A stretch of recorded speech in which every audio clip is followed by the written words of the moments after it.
हमारे घर में इस तरह की बॉटल्स तो बहुत ज़्यादा होती हैं। या तो हम फ्रेश मिल्क मंगवाते हैं तो उसकी बॉटल्स होती हैं, या हम कोल्ड ड्रिंक्स वगैरह पीते हैं तो उसकी बॉटल्स भी होती हैं। तो ज़्यादातर हम क्या करते हैं कि जब भी हम मिल्क को यूज़ कर लेते हैं या कोल्ड ड्रिंक्स को यूज़ कर लेते हैं तो हम इनको फेंक देते हैं, डिस्कार्ड कर देते हैं। लेकिन इसका ना बड़ा ज़बरदस्त सा मैं यूज़ आपको बताऊंगी। तो देखेंगे मेरे पास ना फ्रेश मिल्क वाली बॉटल है। तो सबसे पहले मैं क्या करूंगी, इसके ऊपर ये जो इसका स्टिकर लगा हुआ है ना, इसको मैं अच्छी तरह से उतार लूंगी। तो जरा सा इसको मैंने कैंची से या छुरी से कट लगाऊंगी ना, तो ये पूरे का पूरा इजीली रिमूव हो जाएगा। तो आपने ना बॉटल को ना पहले अच्छी तरह से धो लेना है इसे अंदर से, और ताकि इसके अंदर जो भी चीज थी ना उसकी कोई स्मेल बाकी ना रहे। अब ना इसकी कटिंग करूंगी, और कटिंग आप देख सकते हैं कि मैं इसकी डायगनली करूंगी, बिल्कुल इसको सीधा नहीं मैंने कट करना। अभी मैं आपको करके भी दिखाऊंगी इसको किस तरह से आपने इसको कट करना है। तो फ्लेम मैंने ऑन कर लिया हुआ है और छुरी को मैं ना थोड़ा थोड़ा गर्म करूंगी, और गर्म करने के बाद मैं इसकी जो है ना बॉटल की वो कटिंग स्टार्ट करूंगी। तो छुरी को ना थोड़ा सा गर्म करके मैंने बॉटल के ऊपर निशान लगा के आपको दिखाया है कि किस तरह से मैंने इसकी कटिंग करनी है। तो बिल्कुल जिस तरह एक तिरछी कटिंग होती है ना, इसकी वो वाली कटिंग होगी। तो ये देखें निशान आपको नजर आ रहा है ना, तो बस इसी तरह से मैं इसकी कटिंग कर लूंगी। और जब मैं फाइनली इसको पूरा कट करूंगी ना, तो फिर आपको समझ आएगी कि इसको आपने किस तरह से कट करना है। और इस चीज का ख्याल रखना है कि आपने इसका जो कैप है वो नहीं फेंकना, क्योंकि इस जो हमने ये ऑर्गेनाइजर ये देखें बनाया है ना, इसमें हमें कैप रिक्वायर है। तो ये देखें बिल्कुल सेम इसी तरह से आपने कटिंग करनी है।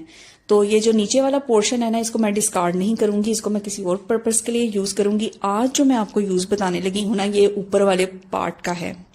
तो देखें हम मंथली ग्रोसरी में आटा लेके आते हैं और चावल लेके आते हैं, तो उनको निकालने के लिए ये मैंने ऑर्गेनाइजर बनाया है। तो ये देखिएगा कि कितनी आसानी से यूज करके आप इसे तो यहां से आटा या चावल निकाल सकते हैं। तो ये देखें जितना मुझे आटा रिक्वायर है पर डे के हिसाब से जितना मैंने गूंदना है, इजीली आप इस टूल से, ये जो हमने टूल बनाया है, बिना एक पैसा खर्च किए आप इजीली इसको यहां से निकाल सकते हैं आटे को। तो सेम इसी तरह चावलों के साथ है। तो ये देखें इस टूल की हेल्प से आटा और चावल निकालना कितना ज्यादा आसान हो गया है। तो बिना पैसा खर्च किए आज मैंने आपको तकरीबन 2 ऑर्गेनाइजर्स बनाना सिखाए हैं, और साथ ही मैंने आपको कुछ अमेजिंग टिप्स एंड ट्रिक्स भी दिए हैं। तो मैं उम्मीद करती हूँ कि ये वीडियो आपको बहुत ज्यादा फायदा देगी, आपको बहुत ज्यादा पसंद भी आई होगी।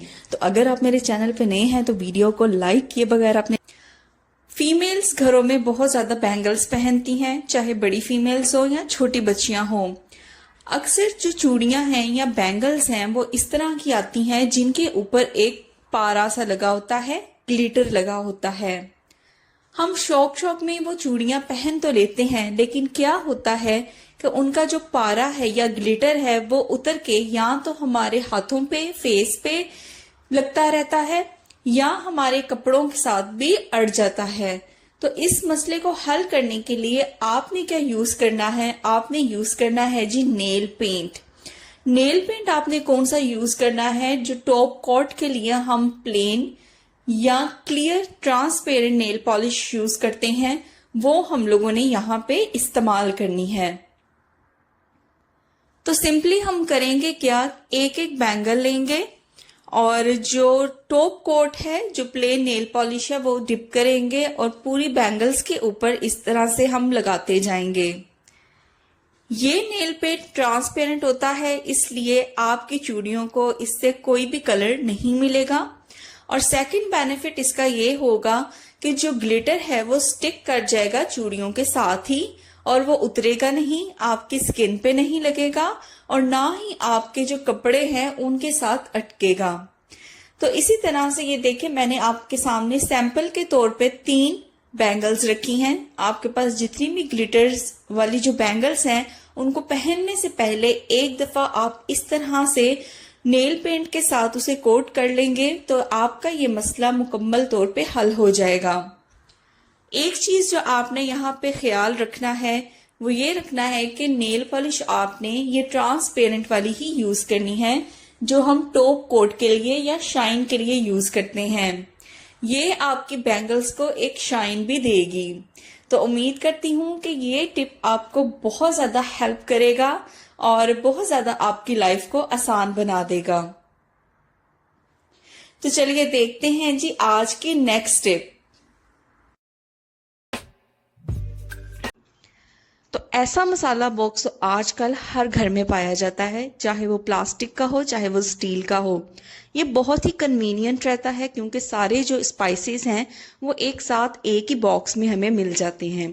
लेकिन क्या होता है कि जब हम इसे यूज़ करते रहते हैं तो जो जितनी भी स्पाइसेस होती हैं वो इस बॉक्स के अंदर गिरती रहती हैं और हम इसकी तरफ इतना ज़्यादा ध्यान नहीं देते, जिसकी वजह से बहुत ज़्यादा स्पाइसेस बॉक्स के अंदर जमा होना शुरू हो जाती हैं।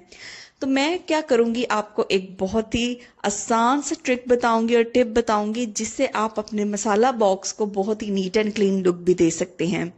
तो आपने क्या करना है, टिश्यू पेपर लेके या कोई सा भी कपड़ा जो आप क्लीनिंग के लिए, किचन क्लीनिंग के लिए यूज़ करते हैं, उसे लेके आपने अच्छी तरह से इस मसाला बॉक्स को क्लीन कर लेना है। तो आप देख सकते हैं कि कितनी ज़्यादा स्पाइसेस मसाला बॉक्स में इकट्ठी हुई थी। अब जो स्पून हम यूज़ करते हैं इन स्पाइसेस को डालने के लिए, उसको भी अच्छी तरह से क्लीन कर लेंगे और मीनवाइल जो इसका ढक्कन है, जो इसका लिड है, उसको भी अच्छी तरह से मैं वाइप आउट कर लूँगी।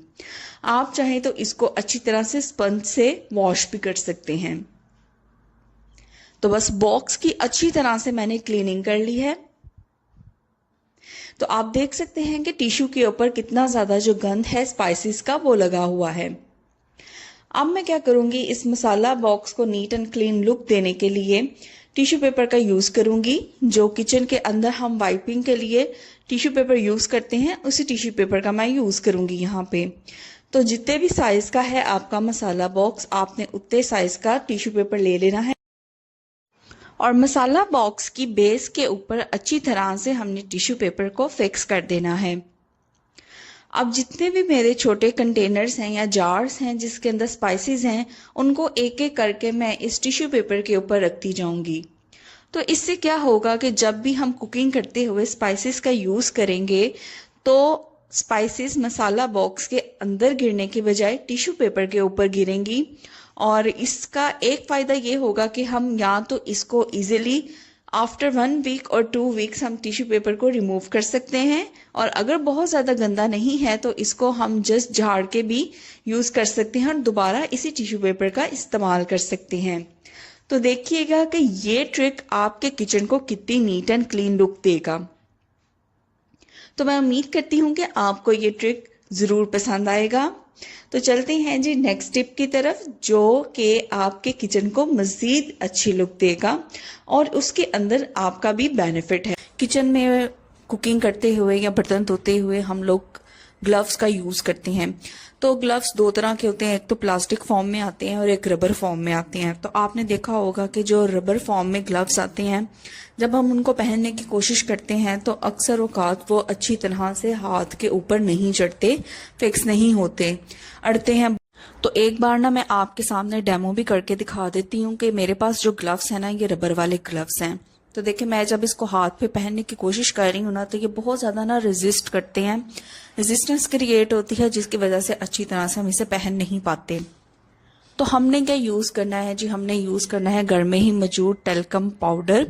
आपके पास जो भी टेल्कम पाउडर पड़ा है आपने उसको यूज़ कर लेना है। और हमने क्या करना है जी, थोड़ा सा टेल्कम पाउडर हम ग्लव के अंदर ऐड कर देंगे। तो देखिए मैंने ग्लव को ना, टेल्कम पाउडर ऐड करने से ना जो रबर के ग्लव्स हैं वो बहुत ज़्यादा ना मुलायम हो जाते हैं और ये आपस में ना स्टिक भी नहीं करते। तो इस वजह से जब देखें मैंने इसके अंदर ना टेल्कम पाउडर ऐड करके अच्छी तरह से इसकी जो फिंगर्स हैं, थंब वाला पोर्शन है, वहाँ पे पहुँचाया है पाउडर को और इसको अच्छी तरह से रब करूँगी ताकि पूरी जो सरफेस। अच्छा जी, टेल्कम पाउडर ऐड करने के बाद अब मैं ग्लव्स को अपने हाथों पे पहनूंगी तो आप देखेंगे कि बिल्कुल भी किसी भी किस्म की कोई रेजिस्टेंस, कोई रुकावट नहीं आई। बहुत ही आसानी से जो ग्लव्स हैं वो हाथों के ऊपर चढ़ गए हैं। तो आपने इस ट्रिक को, इस टिप को ज़रूर फॉलो करना है अगर आप चाहते हैं कि आपकी लाइफ आसान हो। तो देख लेते हैं जी नेक्स्ट इसी तरह का कोई अमेजिंग सा टिप एंड ट्रिक।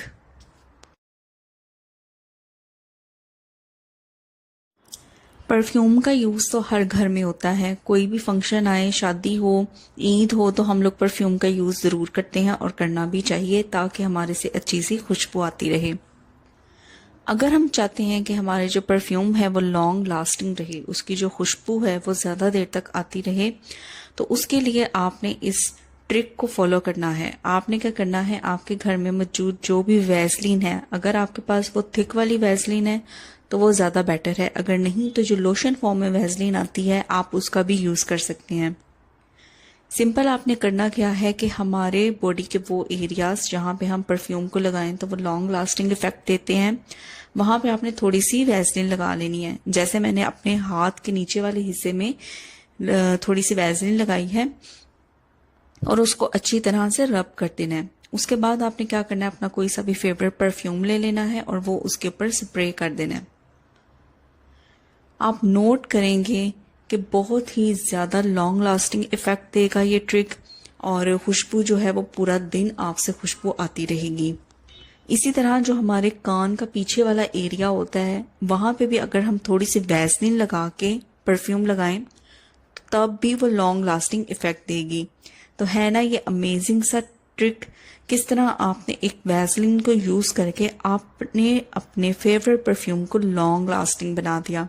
तो इस ट्रिक को भी आपने ज़रूर फॉलो करना है।